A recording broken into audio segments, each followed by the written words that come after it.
E estamos de volta com o BBcast, seu podcast de automobilismo e outras nerds. No episódio de hoje vamos falar sobre o preview do GP da Hungria. E aqui comigo está a Débora Santos Almeida. Olá, amigos, sejam bem-vindos a mais este podcast. E bom, vamos curtir o GP da Hungria e logo depois as férias da Fórmula 1. Exatamente, após um estonteante GP da Alemanha, teremos GP da Hungria.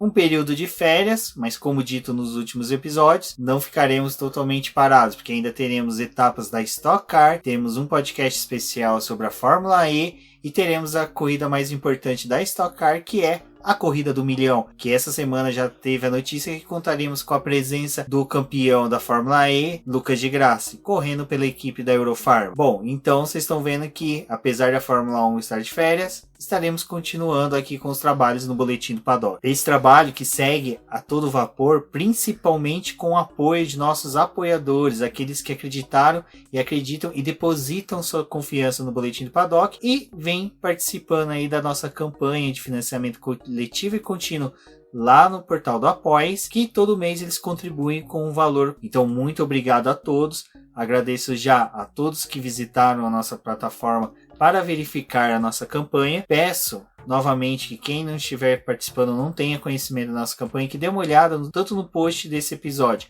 como no site. Tem o banner informando lá sobre a nossa campanha. Verifiquem, se possível, também apoiem o nosso projeto. Bom, os nossos apoiadores, aqueles que apoiam com uma quantia que dá direito à sua menção aqui no podcast, são Ricardo Bannerman, Maia Barbosa, Eliezer Teixeira, Luiz Félix, Arthur Felipe, Thiago Bullet, Rafael Celone, Will Mesquita, Anthony Santos, Rogério Froner, Helena Lisboa, Cássio Machado, Carlos Del Valle, Bruno Vale, Eric Nemes, Bruno Shinozaki, Alberto Xavier e Will Bueno. Obrigado a todos os nossos apoiadores e vocês que estão escutando este programa.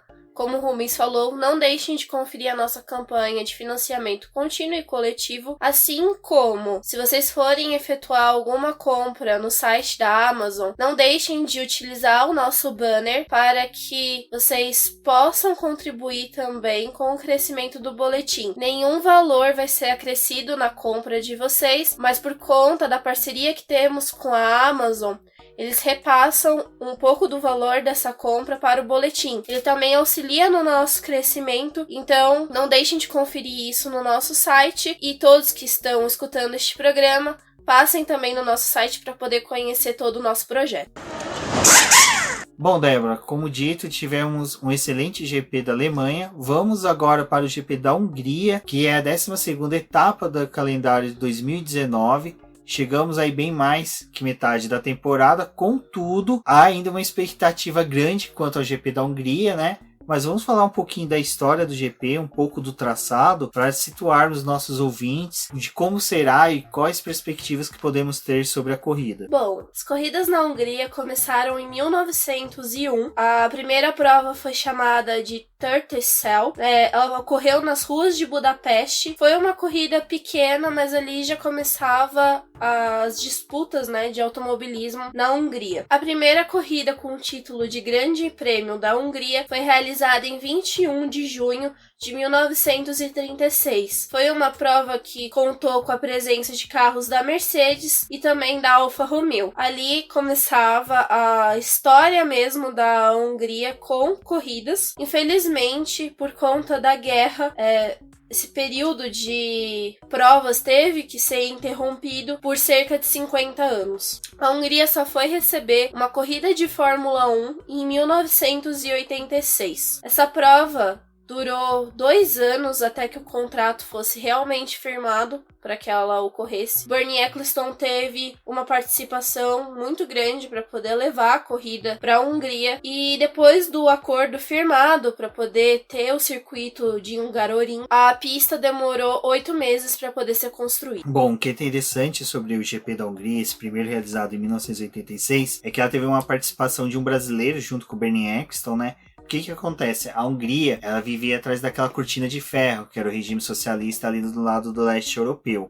Algo que, como eu disse, era interessante, o Thomas Roane, que é o atual gestor do GP do Brasil, ele tem esse destaque nas negociações, né, sempre negociando muito bem os contratos dos GPs que ele está envolvido. Um exemplo desse é a permanência do GP do Brasil no calendário, mesmo com várias atribulações, quedas, inúmeras situações que poderiam ter feito o GP do Brasil já ter sido cancelado. Então o Thomas tem uma grande participação nas permanentes e ele ter conseguido romper a cortina de ferro, vamos pôr dessa forma, e levar a Fórmula 1 para a Hungria foi um grande feito.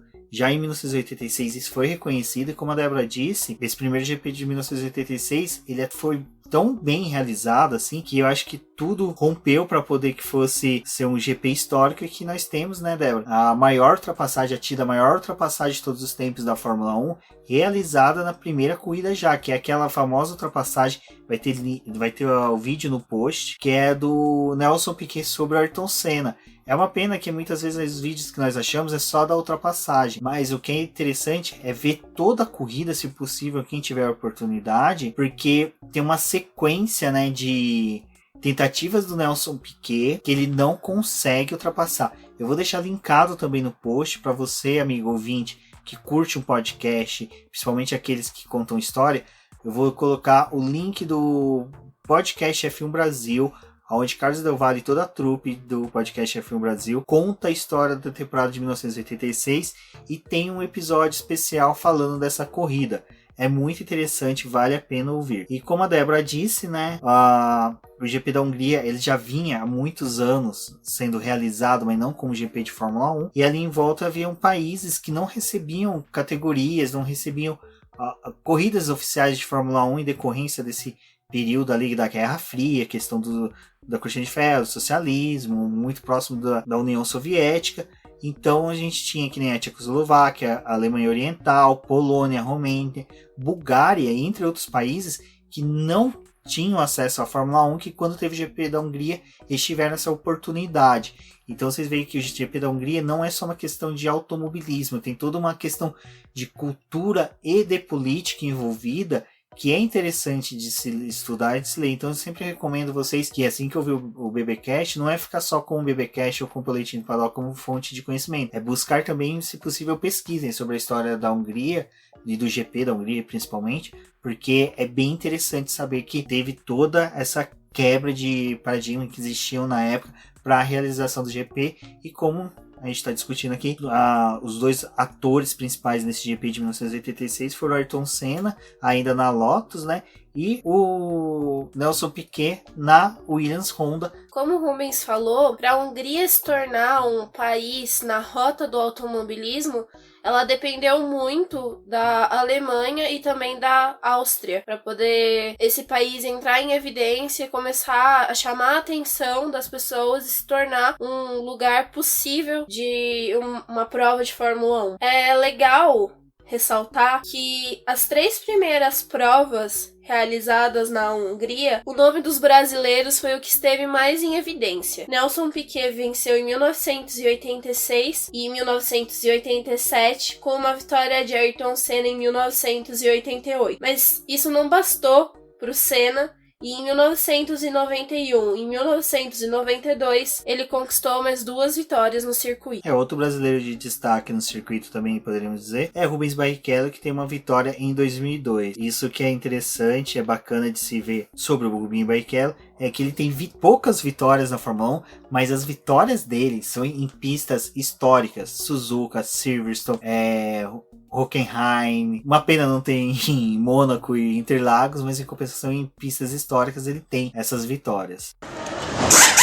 E agora, falando um pouquinho a respeito da pista e também já trazendo os dados dos pneus, a pista em si, o circuito, ele não mudou muito desde 1986. A extensão dele, que foi um pouco alterada, de 4 km para menos de 4 km no ano de 2002. E em 2003, com o aumento da reta, que passou a ser de 986 metros, o circuito voltou a ter uma quilometragem grande, passando a ter 4.381 quilômetros. Agora falando um pouco sobre o circuito e também os pneus que vão ser utilizados nesse final de semana, vale ressaltar que a configuração do circuito da Hungria não foi tão alterado como a corrida da Alemanha. onde o traçado foi modificado várias vezes. Na Hungria tiveram 3 alterações que aumentaram e diminuíram o seu comprimento, e no final, com a configuração que é a atual, utilizada desde 2003, ele tem uma extensão de 4.381 metros. Os pneus que vão ser utilizados nesse final de semana são o C2, faixa branca duro, o C3, faixa amarela médio, e o C4, faixa vermelha macio. Eles são uma gama intermediária dessa fornecida pela Pirelli, mas ainda assim são os compostos mais duros fornecidos pela marca. O circuito é de difícil ultrapassagem, a melhor aposta é de apenas uma parada nos boxes, mas ela precisa ser muito bem calculada, porque é o momento onde os pilotos geralmente conseguem ganhar posição. É justamente nos boxes. Ele não é um circuito de fácil ultrapassagem. É mais comum a gente ver nessa corrida trenzinhos se formando ao longo da corrida. Exato. É até algo que é interessante ressaltar, que nós estamos vindo de 3 corridas bem agitadas, 3 corridas em que a gente teve toda essa exaltação sobre a Fórmula 1 não ter morrido. Então não criem tantas expectativas para a Hungria. Foi o que eu falei no BBcast passado, que a Hungria é um circuito travado, de difícil ultrapassagem, salvo chuva e safety car, configurações de posições não se alteram. Por isso, o treino classificatório, Thiago Raposo, é muito importante no sábado. Se classificar bem é importante. Para vocês terem uma ideia, os pilotos que largam na frente têm grande chance de vencer. É raro conseguir. 55% das corridas foram vencidas pelo pole. O único caso que a gente teve do piloto que saiu lá do fundão e veio para a primeira posição foi do Jenson Button em 2006, certo? Com a saudosa BAR motor Honda, que ele largou de lá da 14ª posição e ganhou. Pra vocês verem porque que o Jenson Button é considerado um deus. Além disso, o GP da Hungria, ele é onde a gente tem as temperaturas mais altas durante todo o ano. Onde o circuito está localizado é praticamente uma Interlagos, onde tudo fica abafado ali e o calor fica muito concentrado. Ano passado, durante a prova, durante a corrida, a temperatura da pista bateu 57 graus. Então, é uma corrida muito cansativa pro piloto. Não é muito comum ter chuva, mas ela pode acontecer porque em 2018 a classificação foi realizada com chuva. Algo que é interessante da pista também é que ela possui 14 curvas, sendo 12 delas de baixa. Então, uma pista que nessa configuração favorece a Mercedes e desfavorece a Ferrari, mas a questão do calor vai favorecer a Ferrari. Então pode acontecer um equilíbrio entre as duas equipes, lembrando que essa pista ela exige muita downforce, uma pressão aerodinâmica muito forte. Quem se beneficia com isso? Red Bull. Então é por isso que nós podemos ter uma corrida emocionante, quebrando aquilo que eu falei há pouco, por causa dessas condições, mas é como é dito, é uma pista travada, vai ocorrer o famoso jargão do Galvão Bueno, que é chegar uma coisa e ultrapassar é outra. Lembrando aquela ultrapassagem do Nelson Piquet sobre Ayrton Senna, que teve que ser uma ultrapassagem muito bem executada. O último piloto, acho que teve uma grande atuação em vitória nessa pista, acho que foi o Daniel Ricciardo, que venceu também na Hungria. Ele é um dos pilotos que tem vitória lá. Então, e às vezes pode acontecer uma zebra aí, que nem o Eike Kovalainen lá, que é a única vitória que a criatura tem. A questão da pressão aerodinâmica é fundamental. O motor é muito exigido. Então é uma pista que a questão do motor é um ponto forte. Então o Mercedes deve se favorecer, a Ferrari também. Eu acho que vai ser uma pista de muito teste para o motor Honda, principalmente nessa questão que nós falamos. Por ter uma exigência de pressão aerodinâmica grande, o chassi da RBR deve falar mais alto do que o motor. Então é aí nesse momento que nós podemos ver o fator Verstappen falar mais alto. Pobre Gasly, eu acho que nesse GP ele deve sofrer bastante, porque como dito, motor é exigido, pressão aerodinâmica, o carro tem, mas não tem motor.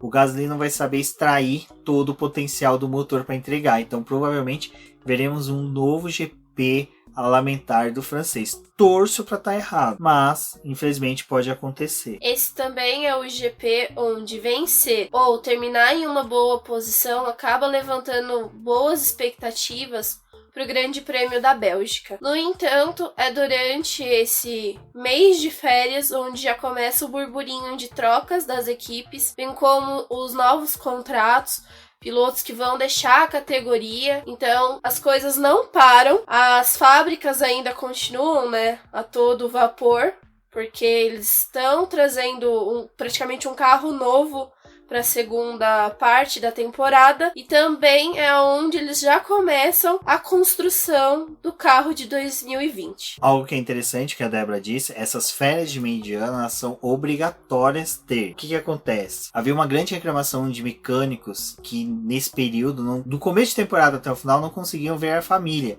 Aí chega o final de temporada, eles tinham que preparar o carro do ano seguinte. Então os pilotos e mecânicos não tinham aquela convivência com as famílias, não tinham férias. Então o que é interessante é que a gente falou no começo, né, que era a quebra da cortina de ferro, do socialismo, a gente vem agora com uma questão trabalhista. Ela é uma férias de regime trabalhista, de legislação trabalhista que exige na Europa. Mas o que as equipes fazem? Elas meio que dão uma burlada na regra. Elas escalam os seus mecânicos de uma forma que eles conseguem ter férias, pequenas férias espalhadas durante o ano, e quando chega nesse período, a maioria não precisa cumprir férias. Ou eles pegam e simplesmente fazem com que os pilotos e equipe, membros da equipe, engenheiros, desloquem suas famílias para próximo das fábricas. Então, você tem um deslocamento de residências, vamos por dessa forma, para próximo da fábrica para eles poderem atuar. Então, não descaracterizaria férias para questões trabalhistas europeias. No Brasil seria totalmente descaracterização, mas é algo interessante, né? A gente tem um GP que tem toda uma origem dentro do socialismo e no que se discute de direito trabalhista, eles também reflete porque daria o início a uma férias que realmente não existe. Como a Débora disse, as equipes vão trazer atualizações para a Bélgica, mas a própria Ferrari já traz atualizações importantíssimas, segundo ela, né, para o GP da Hungria. Atualizações é aquela coisa, o Windows, né, a Microsoft fala que toda atualização é importante, tem umas que dá bug, outras não. Vamos torcer para Ferrari dá para a questão da competitividade na Fórmula 1 aumentar. Bom, agora é o momento em que vocês devem pegar as canetas de vocês ou o bloquinho de notas do celular, seja lá o que vocês utilizam para poder fazer as suas anotações e começar a planejar as apostas para essa corrida. Bom, fica aqui mais um recado que vocês devem entrar na nossa liga do Fórmula 1 Predictor, onde vai render um prêmio para vocês no final da temporada. Então, vencedor, né, se vocês entrarem no nosso post, vocês vão ver que cada lugar vai ganhar, né, do primeiro ao terceiro vai ser premiado. Agora é o momento de falar sobre os nossos vencedores no GP da Hungria. Lewis Hamilton é o maior vencedor, seguido por Michael Schumacher com 4 vitórias e Ayrton Senna com 3. Juntos, eles correspondem a praticamente 1/3 das vitórias com o número de anos em que o GP da Hungria foi disputado. Nos construtores, a McLaren é a líder com 11 vitórias, seguida por Williams e Ferrari com 7 e a Mercedes com 3. Nos motores, a Mercedes é a líder com 11 vitórias, seguido pela Renault com 8 e a Ferrari com 7. O que é interessante desses números que McLaren com 11 vitórias, Mercedes com 11 vitórias e motores, a gente tem a questão da McLaren ter utilizado, né, por muito tempo os motores Mercedes e os períodos de vitória com o motor Honda, porque a Honda, por exemplo, tem 6 vitórias, 3 com a McLaren e 3 com a equipe Williams. Nas poles, é onde que a gente vê uma liderança absoluta do Lewis Hamilton e do Michael Schumacher, porque os dois somados dão metade das poles conquistadas nesse GP. Então, como a Débora disse, tem o GP Predictor, para quem faz aquelas apostas em bolões com os amigos, vale lembrar que, olha, Lewis Hamilton, grande candidato a pole, não só pela fase que ele se encontra, pelo carro da Mercedes, mas também por ele já ter 6 poles,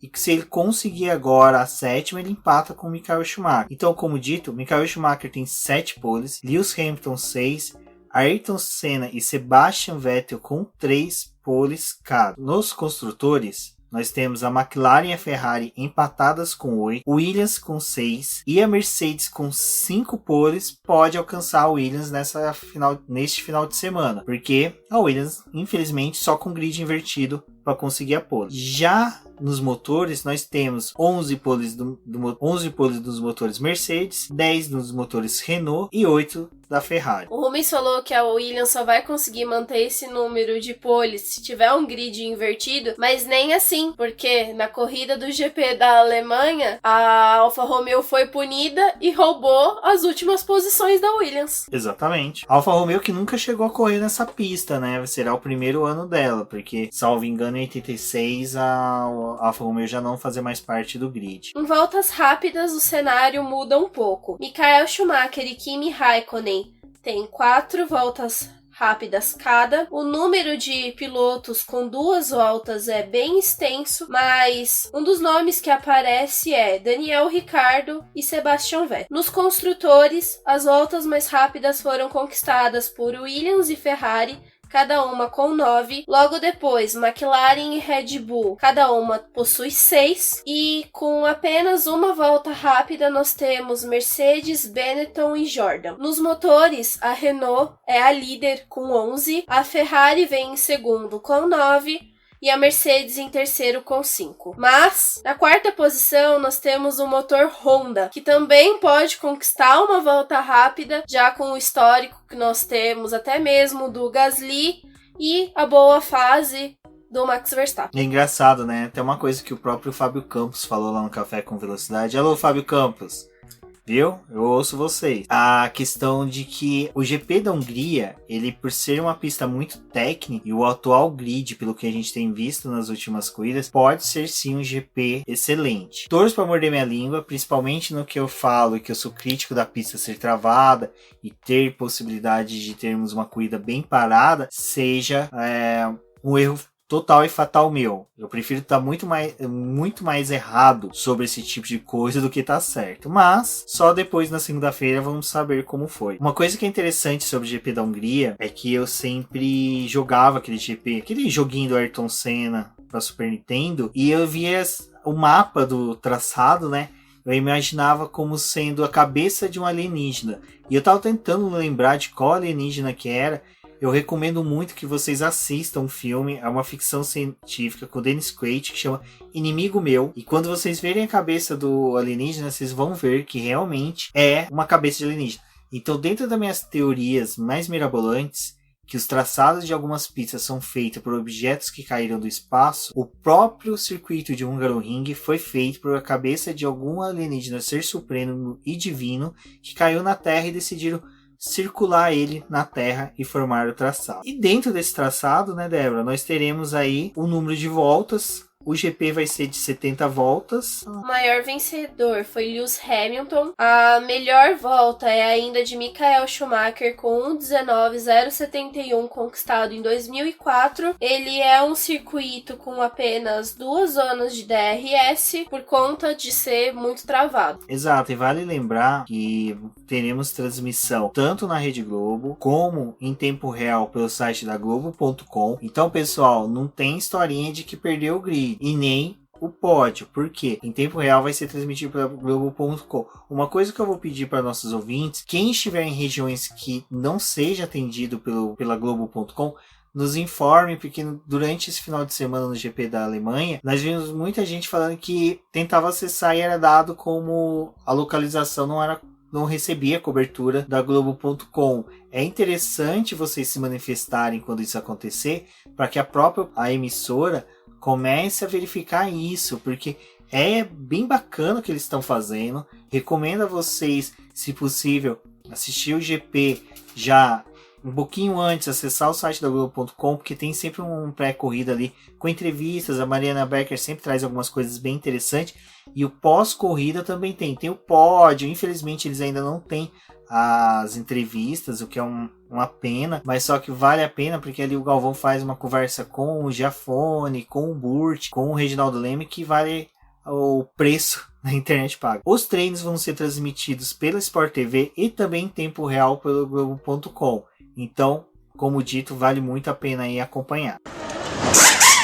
Bom, Débora, acho que agora nós podemos falar sobre o GP de 2018. Como você disse, nós tivemos chuva, né, no treino classificatório, mas já no domingo houve um solzinho ali que garantiu um bom GP. Lewis Hamilton dominou a classificação no domingo e no sábado, né, por conta das temperaturas altas, a corrida tinha como ser bem disputada, principalmente pela escolha dos pneus. Hamilton e Bottas, assim como Kimi Raikkonen, escolheram utilizar os pneus macios para a largada. No ano passado, na verdade, eles tinham a nomenclatura de ultra macios. O Vettel apostou, né, em uma estratégia diferente, largando com os compostos médios. O Hamilton conseguiu se manter na ponta e o Bottas começou a ser o escudeiro dele, bloqueando os ataques do Kimi Raikkonen. Por conta dessa disputa, o Hamilton começou a abrir vantagem e na quarta volta ele já tinha mais de 5 segundos de vantagem para o Bottas. O GP da Hungria nada mais é do que uma prova que conta muito a estratégia traçada ali, e as equipes acabam trabalhando muito nos boxes exatamente por conta disso. Eles precisam identificar o melhor momento para poder realizar a parada. O Hamilton permaneceu até a volta 25 na pista e depois ele foi para os boxes. A parada dele foi um pouco preocupante porque ele instalava os pneus médios e esses compostos teriam que durar 45 voltas. Então, ali naquele momento, ele começou a plantar uma dúvida no pessoal que estava assistindo a corrida, porque talvez não fosse possível terminar aquela corrida com apenas um composto e talvez o inglês precisasse realizar mais uma parada. O Vettel travava ali a luta, né, pelo pódio com o Bottas, porque o Raikkonen já tinha realizado a parada dele antes. O Vettel, por ter assumido a liderança da prova, ele precisava abrir vantagem para quando ele realizasse a parada dele, fosse possível retornar na frente do Bottas. Ele foi fazendo isso, ele chegou a virar com 25 segundos à frente do segundo colocado, mas ele começou a pegar trânsito na pista, os retardatários, e isso diminuiu para 20 segundos. Quando ele foi para os boxes, ele já não tinha mais tempo suficiente para poder voltar na frente do Bottas, mas ele ainda podia contar com a sorte. No entanto, o pit stop dele foi completamente desastroso. Ele perdeu cerca de 2 segundos no box. Quando ele retornou para a pista, ele estava atrás do Bottas de novo. Ali ele precisou negociar com o finlandês para poder conseguir a ultrapassagem. Como o circuito da Hungria é muito travado, demorou muito tempo, ele foi desgastando os pneus, até que ele conseguiu a ultrapassagem, restando 15 voltas para o final. Só que o Bottas, na tentativa de recuperar a posição, acabou batendo na traseira do carro do Vettel. O Vettel conseguiu continuar a prova, o Raikkonen aproveitou porque ele tinha se aproximado ali dos dois.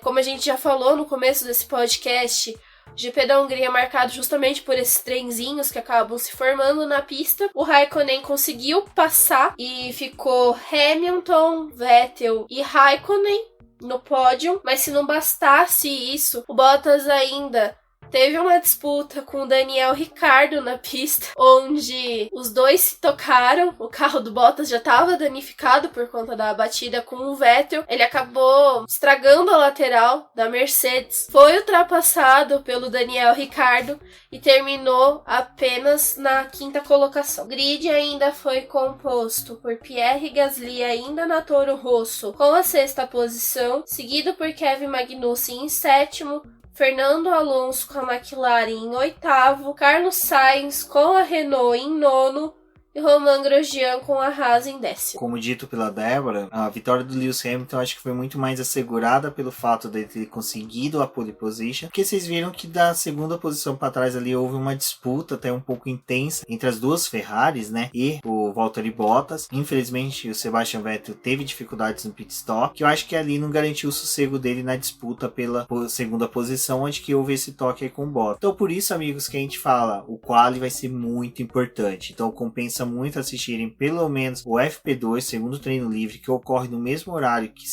será o treino classificatório, e a corrida, porque será o momento que nós vamos ver quem realmente está entregando a rapadura ali nesse GP. Bom, acho que sobre o GP da Hungria, nós já apresentamos tudo para vocês, referente à pista, às expectativas. Agora eu quero saber de vocês, o que vocês esperam para o GP da Hungria? Quais são as expectativas de vocês? Estão em alta ainda em decorrência dos 3 últimos grandes GPs que nós tivemos? Ou as expectativas ainda estão normalizadas, ainda com aquela coisa do os 3 últimos GPs tiveram fatores que geraram grandes corridas e não foram algo realmente do que a Fórmula 1 está entregando? Diga pra gente, entre em contato com o Boletim do Paddock, o BBcast, pelo post do episódio ou pelas redes sociais. Comentem com a gente a respeito desse programa.